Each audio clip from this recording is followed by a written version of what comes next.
fight for God, honor, country, family. Yourself, I do not care. You fight!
Camp near Martinsburg, September 30th, 1862.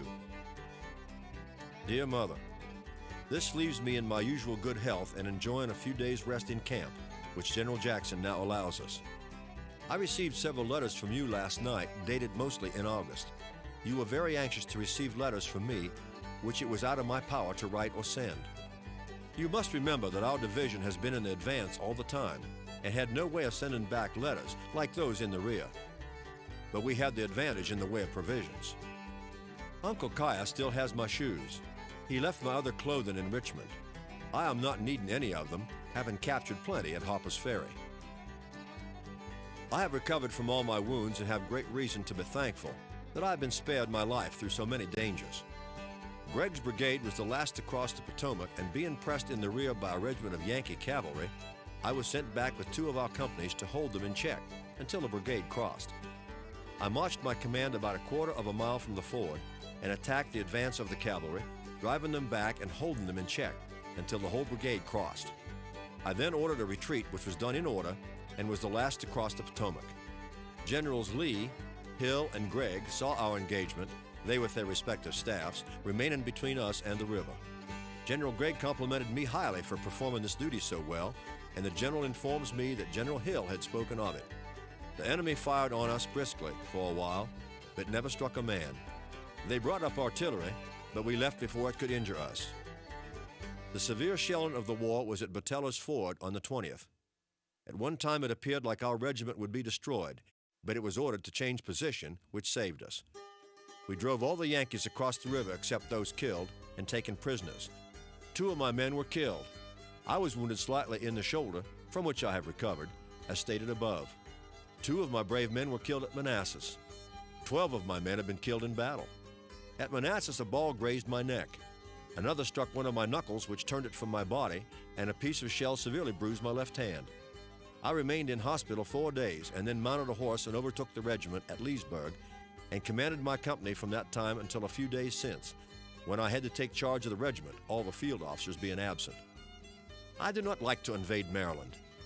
It is too strong for the Union, and I don't wish to see her in the Confederacy. We have lost thousands of our best men. All who made that terrible march were the bravest men of the land, and as good soldiers as ever went into battle. Our soldiers marched barefoot, with blisters from their heels to their toes, and frequently with nothing to eat but green corn. And yet they would march from 3 o'clock in the morning until 10 o'clock at night, without complaining. We took Harper's Ferry without the loss of scarcely a man. Our brigade made a forced march from there to Sharpsburg and got there in time to engage in that terrible field of blood and carnage. We occupied the extreme right of the field and being protected by a stone fence, sustained but little loss. I will never attempt to give you a particular description of the eventful march of 7 weeks through which we have just passed, unless I am permitted to again meet you face to face. Manassas and Sharpsburg tell a terrible tale of loss of life, but our men remained as fixed on the bloody field as the stone fences which interspersed it. Our army was never in better spirits than at present and would be harder to defeat than ever. I understand that Longstreet's corps is encamped near Winchester. General A.P. Hill is anxious to take his division to South Carolina for the winter campaign, and it is thought that his wish will be gratified. He has been so successful and fought so many battles that he is in a fair way to become next to Jackson in reputation. We have fought in every battle since the fights at Richmond except Cedar Run. Hill's division all fought there except our brigade. Our brigade is only the skeleton of that fine body of men that left the state last April. I succeeded in capturing a good supply of coffee, salt, and so forth, both at Manassas and Harper's Ferry, which was a great help in our hard and pinching marches. Yesterday was the first mail we had received since the Battle of Cedar Run on the 9th of August, and brought the only letters I have received from home except one by Uncle Kaya. You must remember that our army is not situated like Moore's regiment. We are always in the advance. Moore's regiment is near Winchester now, where they can send off their mail. It is uncertain now when I can get this off, but as we are making arrangements to have an election for legislature, I think I can get a chance to send it when the votes are sent off. My love to all. Yours truly, Joseph N. Brown.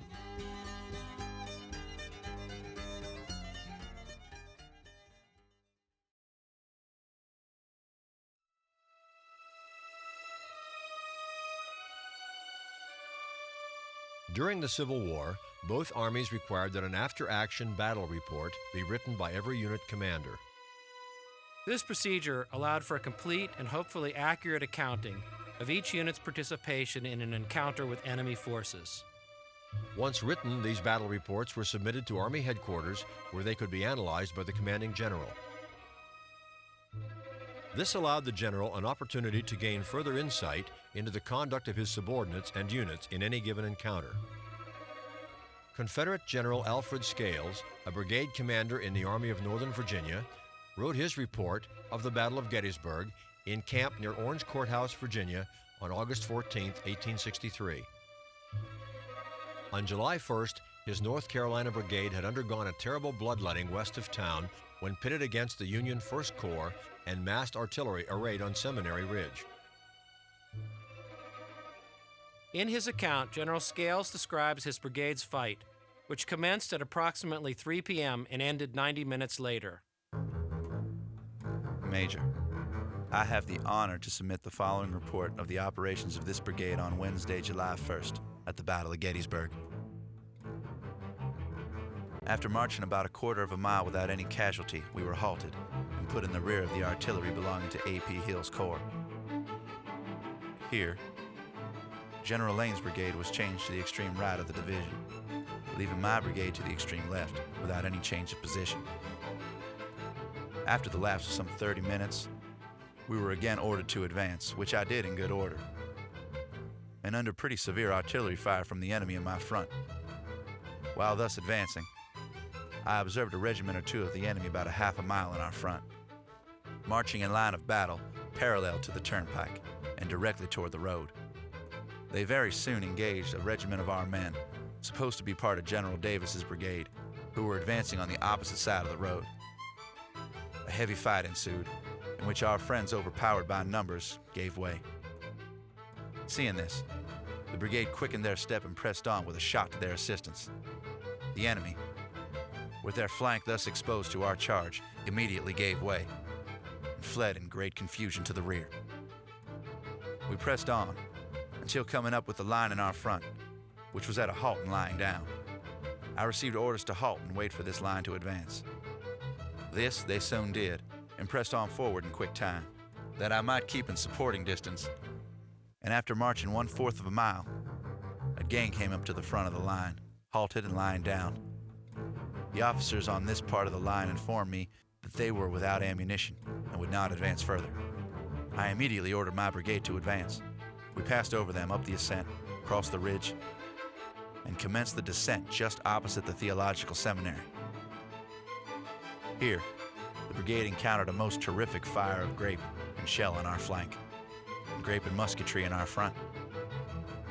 Every discharge made sad havoc in our line, but still we pressed on at a double quick until we reached the bottom, a distance of about 75 yards from the ridge we had just crossed, and about the same distance from the college in our front.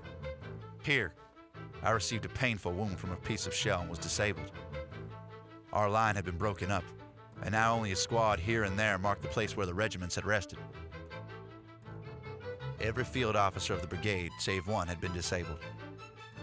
In less than 10 minutes after I was disabled and left the field, the enemy, as I learned, gave way, and the brigade with the balance of the division pursued them to the town of Gettysburg. I have the honor to be, very respectfully, your obedient servant, Alfred M. Scales, Brigadier General. Scales' brigade had been fearfully decimated in its gallant attack, losing more than 500 men to the Yankee guns. As for General Scales himself, he would be out of action with a severe leg wound. He would recover and in a few months regain command of his old brigade. His battle report allows us a unique look at him and his brave North Carolinians at the Battle of Gettysburg.